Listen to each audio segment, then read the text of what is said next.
Maintenant, sur le métro, je crois qu'il y a vraiment deux débats, comme l'a dit Caroline Olivreau. Il y a la question du débat de principe. Moi, franchement, je ne me satisfais pas des explications qui consistent. On a débattu, ce qui d'ailleurs n'est pas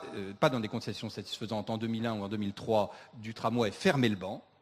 parce que c'est le type de réponse qui a conduit ici, dans un premier temps, à dire on va passer au-dessus du lac, fermer le banc. L'expérience me montre que les ingénieurs et les services techniques ont toujours une solution qu'ils ont intérêt et qu'ils ont même mentalement tendance à présenter comme la solution unique. Et quand une petite association déterminée, intelligente, calme, pose une question qui elle-même est intelligente, on s'aperçoit qu'en réalité la solution unique n'est pas la solution unique et que de David et de Goliath, ce n'est pas forcément Goliath qui est 10 fois plus grand qui gagne. Et donc c'est ce qui s'est passé, et moi je regrette que, à l'instar de ce qui s'est passé ici, c'est-à-dire que nous avons eu, et je salue l'initiative de Rennes Métropole dans cette affaire, des moyens qui ont été donnés à l'association pour réfléchir, l'urbaniste qui a été mis à disposition, une réflexion et des propositions qui ont été faites, que la réflexion alternative sur le tramway n'ait pas été menée avec autant, à l'échelle de ce que ça représente, avec autant de sérieux, parce que, je vais terminer là-dessus, il y a 5 villes autres que la nôtre qui ont un métro en France, toutes ont choisi, Lyon, Marseille, Toulouse, Lille, Paris, toutes ont choisi la complémentarité, et la complémentarité pour des raisons simples, qu'on ne dessert pas le cœur de la même façon que desservons la périphérie. Or aujourd'hui, la problématique, c'est que nous développons le logement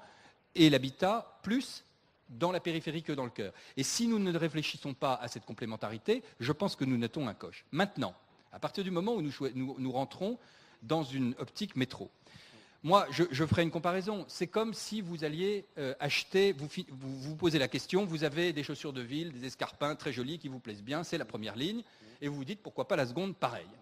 Le problème, c'est que la réflexion, c'est que peut-être il faut aussi s'acheter des chaussures de marche, mais bon, vous rentrez dans le magasin qui vend des chaussures de ville, qui coûtent un peu plus cher, qui coûtent même nettement plus cher, et qui ne rendent pas exactement le même service, mais c'est ce choix que vous faites. Si vous faites ce choix,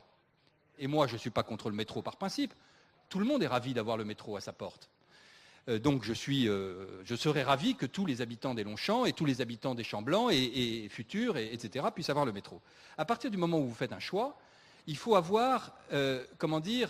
les marges qui vous permettent de faire ce choix. Vous n'allez pas rentrer dans un magasin de chaussures où vous considérez que les chaussures, vous chaussez du 43 et vous achetez une chaussure du 41 parce que ça coûte un tout petit peu moins cher. Il y a une différence de 1% du coût global de la ligne entre la solution qui me paraît sage, qui a été proposée par les habitants dans un esprit de compromis, et celle de la SEMCAR,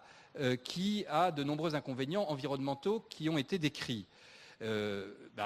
Voilà, raisonnablement,